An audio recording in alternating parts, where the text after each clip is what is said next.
Hello mga bro, kakauwi. Medyo excited kasi makakapag-gym tayo today. Okay, dadalhin natin yung Telesense na neck mount para makapag-POV tayo habang nagbabike.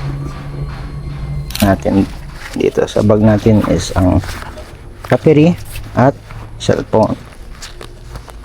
Check tayo tire pressure. Okay naman. Ilaw kasi gagabihin tayo, no? Big shout out sa sponsor ng ilaw natin na Blackbird. Mukhang sama yung panahon na pero sige lang, ituloy natin to. So papunta tayong powered recovery ngayon. Magbabike lang tayo. Nasa 10 kilometers papunta. Mamaya pa uwi 10 kilometers din. So tinitake ko lang po mga opportunities na makakapag exercise kasi buong araw tayo nasa upuan lang, nasa opisina, kaya kailangan din to ng katawan natin. So tara, samahan nyo ako. Nakalimutan natin yung helmet. Ay nako, uwi tayo, wala tayong helmet. O ito na, helmet na tayo. Grabe, makakalimutin na talaga tayo. Wala tayong dalang pera mga bro. Kita kits si bro Amir, nagmotor lang siya kasi may pupuntahan para siya. Siya usually kasama natin nagbabike papuntang gym, pero today solo ride lang tayo. Nasa 5 kilometers na tayo mga bro.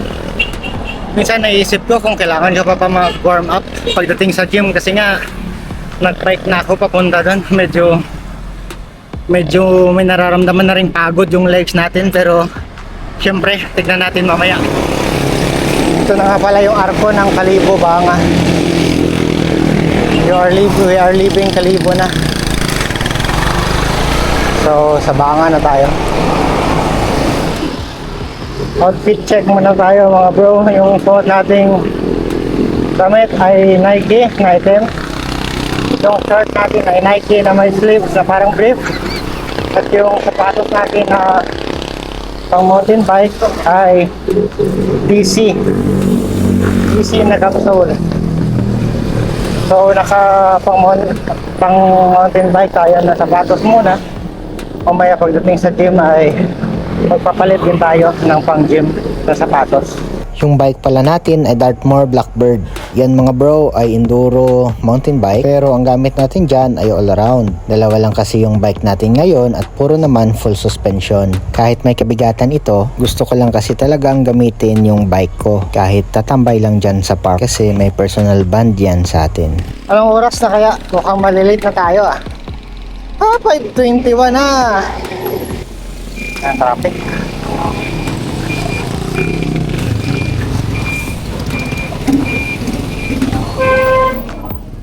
Bakit ganito ka-traffic dito?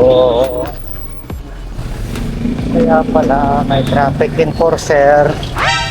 Sila po yung nag-enforce ng traffic, kaya nagkaka-traffic. Okay, na-survive natin yung traffic enforcer. Ganyan yan, wala nang traffic. Nasa kaliwa, yan yung Bukid Manduyog. Yan yung gusto ko pang akyatin. Sa susunod na video, abangan nyo, akyatin ko yan. Hala, ang dilim na. Kailangan na yata natin ng ilaw. Yan. Big shout out sa Blackbird, sponsor ng headlight natin. Napakalakas, napakatibay ng battery. Napakaangas din. Sabi, metal body, aluminum frame. Medyo mabigat dahil sa malaki ang battery, pero maasahan mo yung quality at durability. Tatawid na pala tayo dito kasi yung gym ay papasok pa. Minsan nga ay sumusobra ako, hindi ko napapansin na liliko na pala.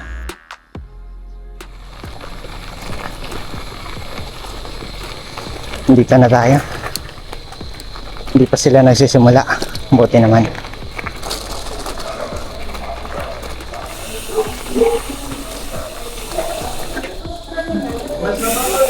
Parking. At ang pinakauna kong gagawin pagdating ng gym ay magpalit ng sapatos. Yung ginagamit ko palang sapatos pang gym muna is yung pang basketball kong sapatos kasi wala pa tayong training shoes. Sana mabudgetan natin yan sa future. Okay, ready? Start.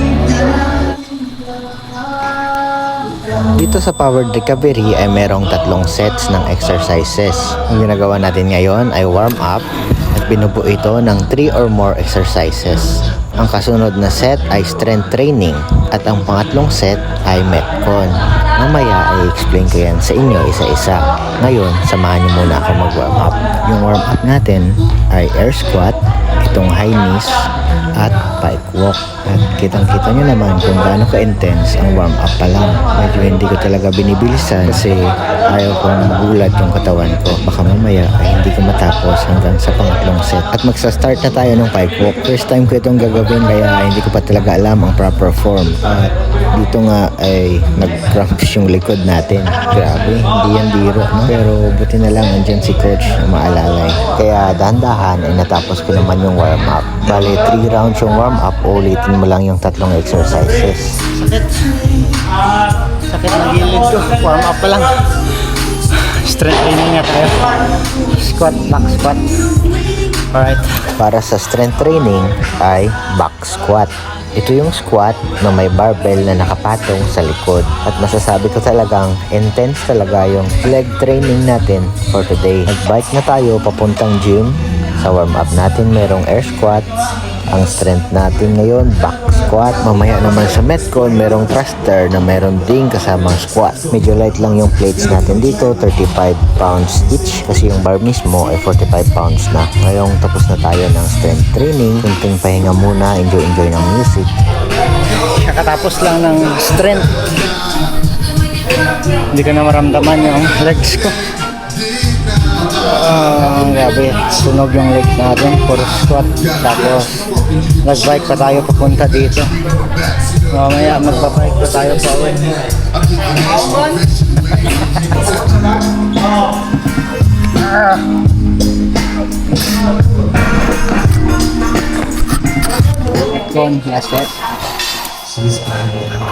At ito nga yung thruster squat na naman. Buti na lang merong rest in between, kundi hindi ko na talaga mararamdaman yung legs ko. Ito pala ay 3 sets ng 9 reps, 6 reps, and 3 reps. After ng first set, ramdam ko na talaga yung effect sa shoulder ko. Ang next exercise ay hang knee raise or hang leg raise. Knee raise lang tayo kasi hindi pa natin kaya yung leg raise. Same number of repetition lang ito. Grabe, ang sakit ng thruster. Rope under na tayo. Let's go. Ito nga pala yung rope under or jumping rope. Bago rin sa akin ito at hindi rin ako sanay. Kaya tinatry ko na mag 20-20 lang muna. Kung napansin nyo na tapos na ang iba, kasi nga nahuli ako. Paano ba naman? Doble yung metcon na ginawa natin. Akala ko 2 rounds. 1 round lang pala dapat. Kaya pala pagod na pagod tayo. Yung target pala natin sa jumping rope ay 200. Ngayon ay nasa 150 na tayo pero parang makakramps na yung cuffs natin. Pero syempre konti na lang kaya tatapusin natin to.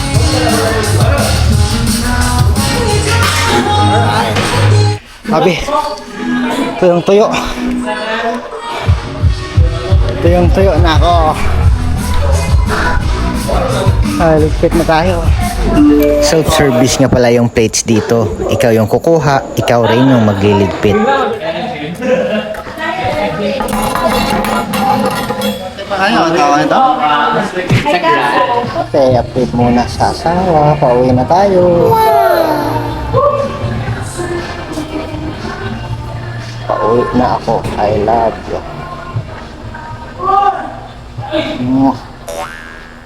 It's 7:30 in the evening. Mag-evening ride tayo. So, tignan natin yung capabilities ng DJI Action 5 Pro sa gabi. So, gamit natin itong chest mount natin. Na-place natin ang Telesen. Let's go. Coach, bye! Sunod man! So, this is the night mode. Captured from DJI Action 5 Pro. It's 7:30 in the evening. Super low light. Almost black. Ay, may tao pala. Grabe, paglabas ko ng opisina parang tinatamad na naman ako mag-exercise pero ang saya ko kasi tinuloy ko. Big thanks sa sponsor natin ng headlight na Blackbird. Kitang-kita naman kung gaano kaliwanag yan. Wow! Yun lang po sa vlog na ito. Salamat at sinamahan niyo ako sa workout ko at sa ride ko. So, see you sa susunod na vlog. Kayo po, nakakapag-exercise pa ba kayo?